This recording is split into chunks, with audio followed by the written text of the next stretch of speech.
At first glance, nature is a chaotic place, but if you take a closer look, you'll find beautiful instances of mathematical pattern and form.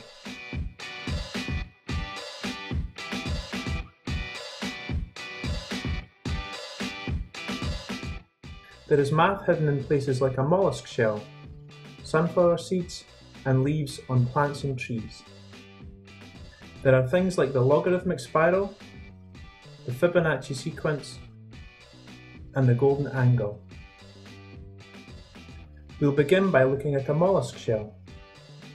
As the mollusk grows, it expands its shell.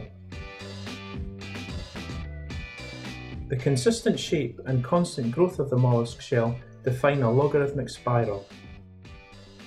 Logarithmic spirals can be found in sunflowers too.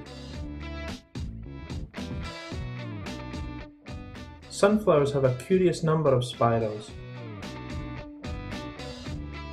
This sunflower has a set of 21 unwinding to the left and a set of 34 to the right. 21 and 34 are consecutive integers in the Fibonacci sequence, a series of numbers where each new number is the sum of the two before it. 0 and 1 is 1, 1 and 1 is 2, 1 and 2 is 3, 2 and 3 is 5, 3 and 5 is 8, and so on. Fibonacci numbers show up a lot in nature. A starfish has 5 arms, a bloodroot has 8 petals, a black-eyed Susan has 13, and daisies have 21 or 34 or 55. Giant sunflowers sometimes have 89 and 144 spirals of seeds. How do sunflowers grow to make these spiral patterns?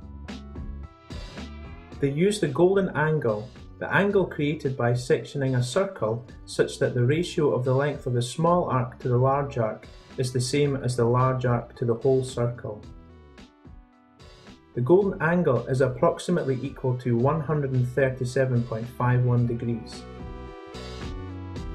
Sunflower seeds form in the center of the flower and move outwards as new seeds form. Each new seed's direction of growth from the center is the difference of a golden angle from the one before it.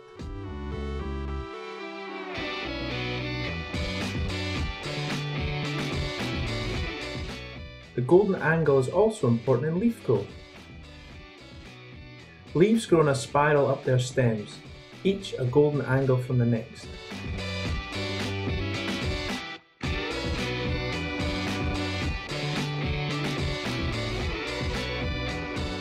This pattern provides for the least amount of overlap, giving leaves the best exposure to the sun.